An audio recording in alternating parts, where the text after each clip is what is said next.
So this is a side-by-side comparison of the FR conversions and the BraunAbility. Let's just call it some other brand, or SOB for short. So let's take a look.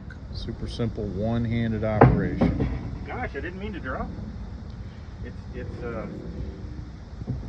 super easy.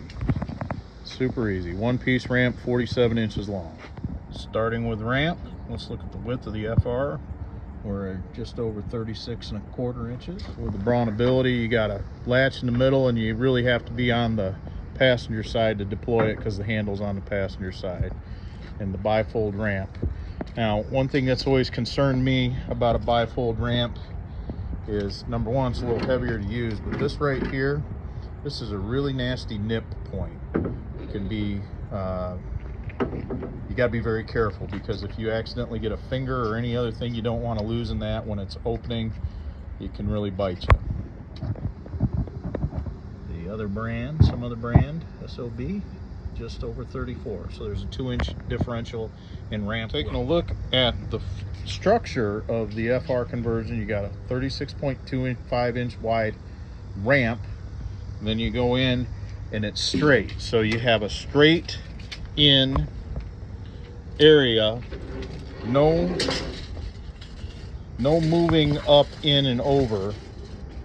Once you get in, you got 75 inches of length inside. The overall length is 95 inches long. But what you're really dealing with here is it's one level ramp all the way to the axle, and then you're flat. Inside you have 30 inches of space between the seats. You've got 22 inches plus 47, so you got a 49-inch runway to get up in the FR conversions. So in the competitor's vehicle, flat floor area, you have just about 67 inches until you get over the axle. Then you go down and then flat and then back to the ramp. So this is like a big speed bump here. Let's take a look at the length of the ramp here versus FR conversions ramp. So the total length of the ramp is 60 inches long, 13 inches longer versus the FR conversion. The interior width of the ramp is 34. The interior of the floor is 34.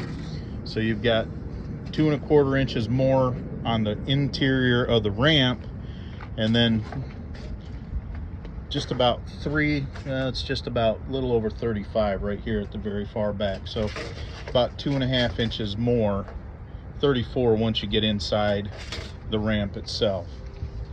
So Freedom Motor, or I'm sorry, the BraunAbility in, over, and up, shorter length to be able to sit.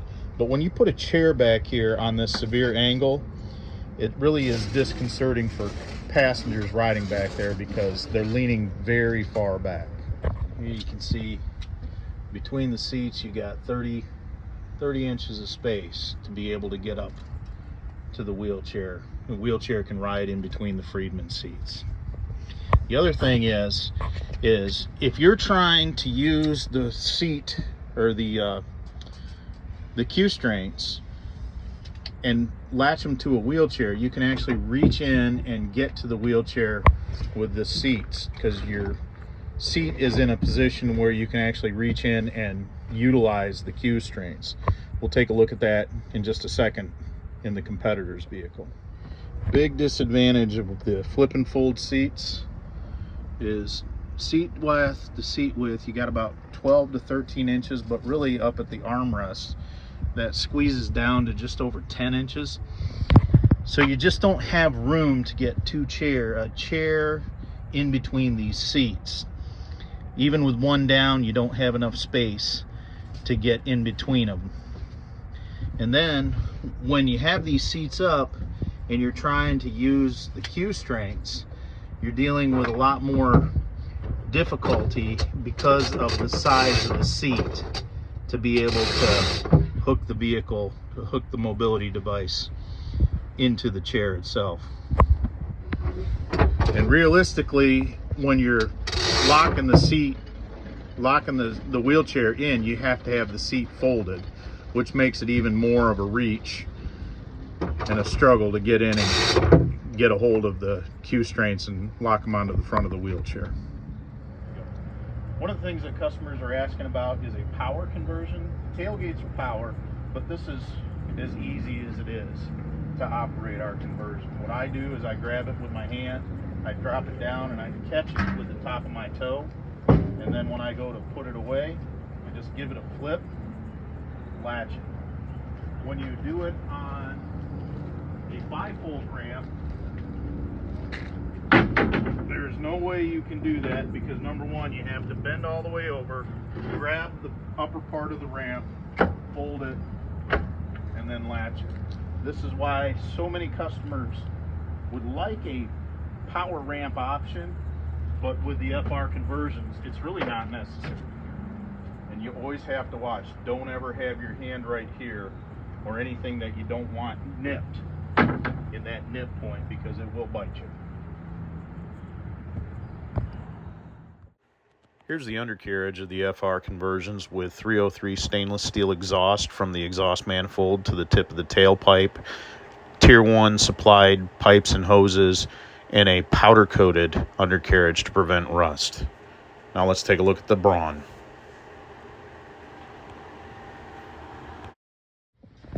It's night and day. It's crazy. I don't like that at all. Look at that. Wow. Look at how close that is. Close. And there's no heat shield.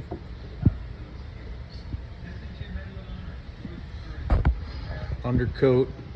Look, there's some undercoat on the exhaust pipe.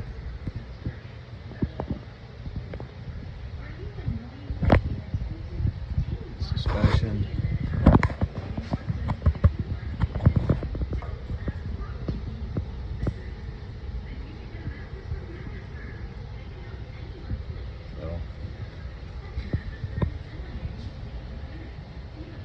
Resonator, little one. All this with a approximately 20% lower wholesale cost for the FR conversions.